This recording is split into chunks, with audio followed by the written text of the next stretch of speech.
Bismillah, walhamdulillah.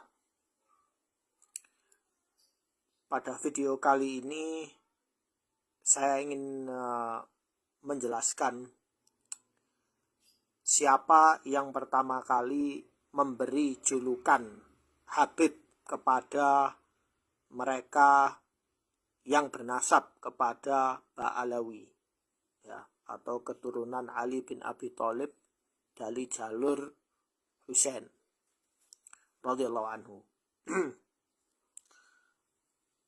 Ini saya nukil dari Wikipedia, ya.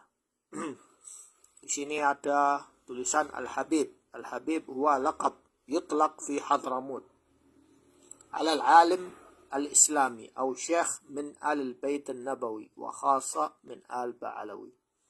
Jadi Habib itu laqab, ya.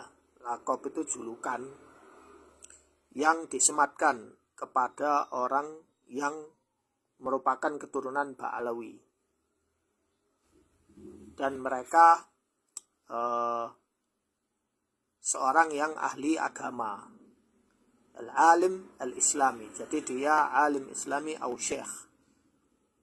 Sebab dulu itu belum ada istilah Habib. Dulu itu mereka disebut sebagai syekh, ya. Mau itu dia dari Bani Hashim atau dari keturunan Ali bin Abi Thalib, tapi dari putra-putranya yang lain, itu tetap disebut syekh, ya. Nanti untuk membedakan antara mereka itu sayyid atau bukan, habib atau bukan, itu dari nasabnya. Apakah dia Al-Hasani Al-Hashimi atau Al-Husaini Al-Hashimi. Nah, seiring waktu zaman itu banyak sekali para fuqaha, yaitu para alim ulama. Mereka sebagian dari qabilah Yaman, dari qabail Yaman, suku Yaman asli. Sebagian dari mawali. Mawali itu mereka yang bukan dari bangsa Arab. Mereka ada yang dari Habasyah, dari Afrika. Ada juga yang dari Indonesia, dari Persia, ya. Seperti itu. Nah, untuk membedakannya, akhirnya mereka menggunakan istilah Habib, ya. Jadi tidak disebut syekh, tapi disebut Habib. Nah, sebab itlaq hadzal musamma ala a'imma ahli al-bait fi Hadramut huwa dalalah ala al-mahabbah wal wajibah fil Islam li ahli al-bait an-nabawi. Hum ala aqidah salimah wal iltizam bid-din al-hanif. Jadi dimaksudkan istilah Habib ini kepada mereka yang ahli agama, kemudian mereka yang akidahnya salimah. Salimah akidahnya itu tidak tercampur baur dengan akidah-akidah filsafat atau tasawuf batini, ya. Mereka yang berjalan di atas sunnah, sesuai sunnah para sahabat, mereka pantas disebut Habib. Adapun mereka yang Syiah, yang Khawarij, yang mengikuti firqah batiniyah, mereka tidak pantas disebut Habib. Atas dasar deskripsi ini, ya. Fafi Hadramut yu'tabar hadzal laqab a'la manzila min asy-syekh. Namun seiring waktu di Hadramut itu, di provinsi Hadramut, mereka menganggap bahwa laqab Habib ini a'la manzila min asy-syekh, lebih utama daripada syekh, ya, daripada masyayikh, ya. Li syarafil intisab ila Rasulillah sallallahu alaihi wasallam wa ali wa sahbihi. Karena keutamaan para habaib di atas utama syekh, karena mereka punya kemuliaan nasab dari Rasulullah sallallahu alaihi wasallam. Ini adalah keyakinan orang-orang Hadramut, ya. Nah, wa awal man urifa bihadzal laqab huwa al-Habib Umar bin Abdurrahman al-Attas al-mutawaffa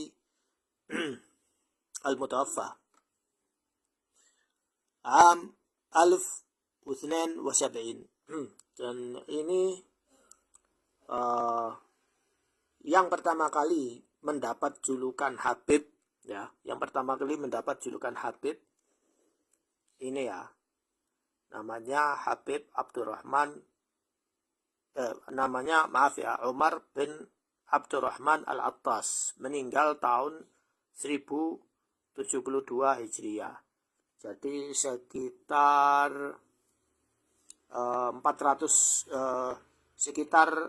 500 tahun yang lalu ya meninggalnya.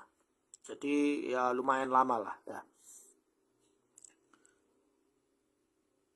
Nah, terus di sini beberapa para tokoh-tokoh yang dijuluki sebagai Habib ya. Jadi istilah Habib itu hanya ada di Hadramut ya. Kalau secara Yaman secara umum tidak ada istilah Habib. Kalau Anda misalnya ke kota San'a, mereka tidak disebut Habib, tapi mereka disebut Sayyid ya. Kayak Abdul Malik Al-Houthi itu disebut Sayyid ya. Dia tokoh Syiah. Memang dia nasabnya sampai kepada Dzurriyyah Ar-Razi ya. Memang dia memang dari Ali bin Abi Thalib jalurnya. Cuma walaupun dia punya nasab itu dari Ba'alwi, tapi dia orang yang sesat. Orang yang sesat dan sangat kejam ya. Kemudian ya di daerah lain mereka disebut Sayyid atau Syarif. Hanya di Hadramut saja orang-orang meyakini bahwa Habib itu lebih tinggi kedudukannya daripada Syekh ya. Daripada Syekh, walaupun ilmu fikihnya lebih banyak dari Ba'alwi. Di sini ada beberapa tokoh. Ada Abu Bakar Al-Masyhur, kemudian Umar bin Hafid, ini yang terkenal. Kemudian Ali Zainal Abidin Al-Jufri, ini hobinya dia berdusta atas nama Nabi ya. Insya Allah akan saya bahas apa saja kedustaannya. Kemudian ada Salim Syatiri, dia pemilik Rubab. Kemudian Zain bin Sumaid, ada Muhammad As-Saqqaf, ada Husain As-Saqqaf. Nah, ini beberapa tokoh-tokoh. Terus ini sumbernya ya, bisa diakses di sini sumber-sumbernya. Ada kitab Sufiyah bin Adha Al-Asr. Jadi kitab yang menjelaskan bagaimana Sufisme itu mengambil bagaimana keluarga Ba'alwi ini mengambil Sufisme itu sebagai metode mereka, yaitu manhaj mereka dalam berdakwah.